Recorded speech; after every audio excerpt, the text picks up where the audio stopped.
Chapter 3. A Caucus Race and a Long Tail. They were indeed a queer-looking party that assembled on the bank, the birds with draggled feathers, the animals with their fur clinging close to them, and all dripping wet, cross, and uncomfortable. The first question, of course, was how to get dry again. They had a consultation about this, and after a few minutes it seemed quite natural to Alice to find herself talking familiarly with them, as if she had known them all her life. Indeed, she had quite a long argument with the Lory, who at last turned sulky and would only say, "I am older than you, and must know better.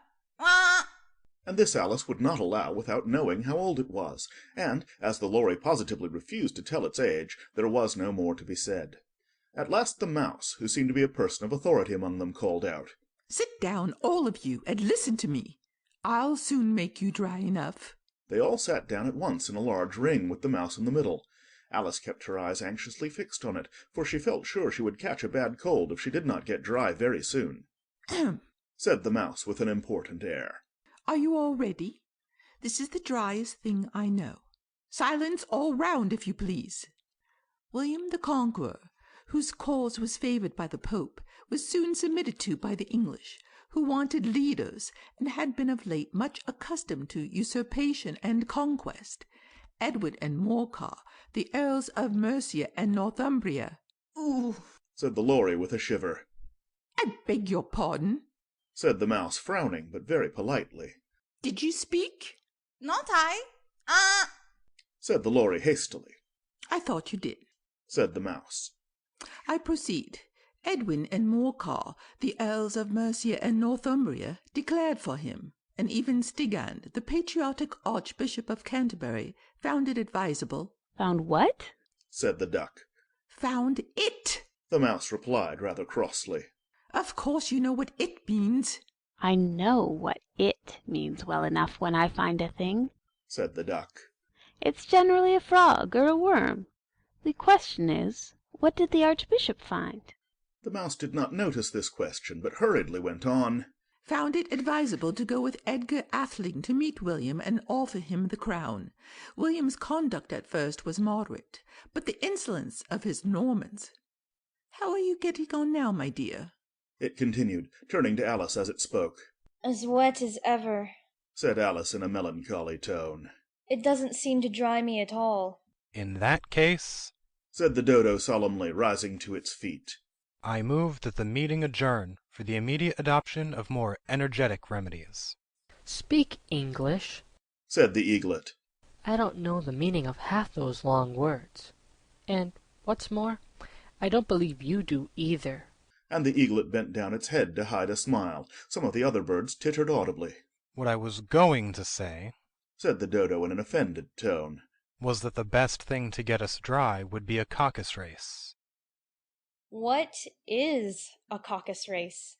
said Alice. Not that she wanted much to know, but the Dodo had paused as if it thought that somebody ought to speak, and no one else seemed inclined to say anything. "Why," said the Dodo, "the best way to explain it is to do it." "And, as you might like to try the thing yourself some winter day, I will tell you how the Dodo managed it. First it marked out a race-course in a sort of circle." "The exact shape doesn't matter," it said, and then all the party were placed along the course here and there. There was no 1, 2, 3, and away, but they began running when they liked, and left off when they liked, so that it was not easy to know when the race was over. However, when they had been running half an hour or so, and were quite dry again, the Dodo suddenly called out, "The race is over!" and they all crowded round it, panting and asking, "But who has won?" This question the Dodo could not answer without a great deal of thought, and it sat for a long time with one finger pressed upon its forehead, the position in which you usually see Shakespeare in the pictures of him, while the rest waited in silence. At last the Dodo said, "Everybody has won, and all must have prizes." "But who is to give the prizes?" quite a chorus of voices asked. "Why, she, of course," said the Dodo, pointing to Alice with one finger, and the whole party at once crowded round her, calling out in a confused way, "Prizes! Alice had no idea what to do, and in despair she put her hand in her pocket and pulled out a box of comfits. Luckily the salt water had not got into it, and handed them round as prizes. There was exactly one apiece all round. "But she must have a prize herself, you know," said the Mouse. "Of course." The Dodo replied very gravely. "What else have you got in your pocket?" he went on, turning to Alice. Only a thimble, said Alice sadly. Hand it over here. Said the dodo. Then they all crowded round her once more, while the dodo solemnly presented the thimble, saying, We beg your acceptance of this elegant thimble. And when it had finished this short speech, they all cheered. Alice thought the whole thing very absurd, but they all looked so grave that she did not dare to laugh, and as she could not think of anything to say, she simply bowed and took the thimble, looking as solemn as she could. The next thing was to eat the comfits. This caused some noise and confusion, as the large birds complained that they could not taste theirs, and the small ones choked and had to be patted on the back. However, it was over at last, and they sat down again in a ring and begged the mouse to tell them something more. You promised to tell me your history, you know, said Alice. and why it is you hate C&D. She added in a whisper, half afraid that it would be offended again. Mine is a long and sad tale, said the mouse, turning to Alice and sighing. It is a long tale, certainly. Said Alice, looking down with wonder at the mouse's tail. But why do you call it sad?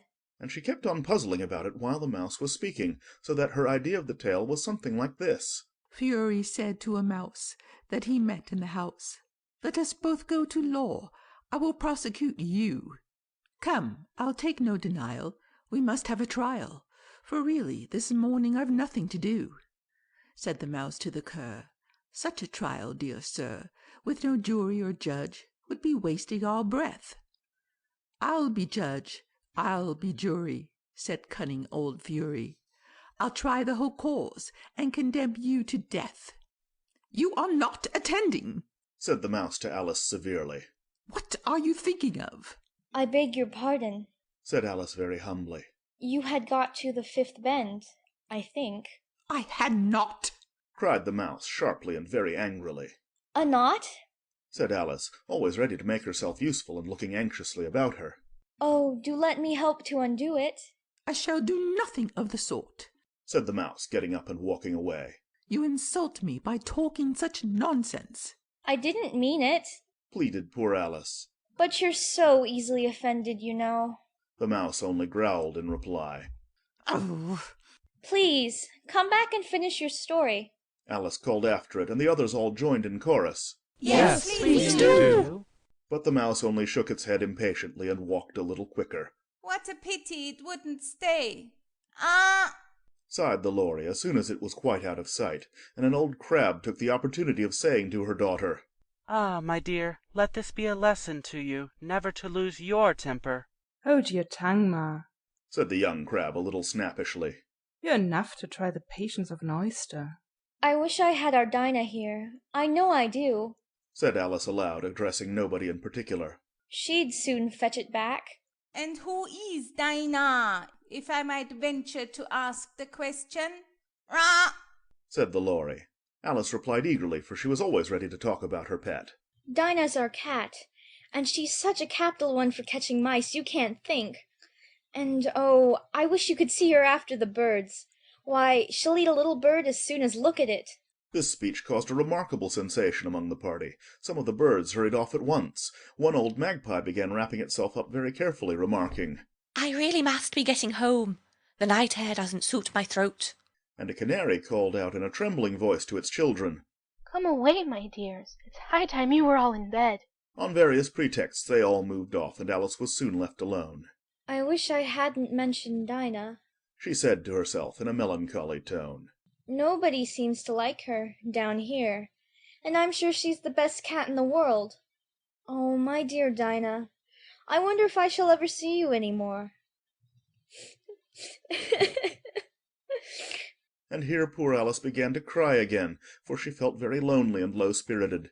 In a little while, however, she heard again a little pattering of footsteps in the distance, and she looked up eagerly, half hoping that the mouse had changed his mind, and was coming back to finish his story. End of chapter 3.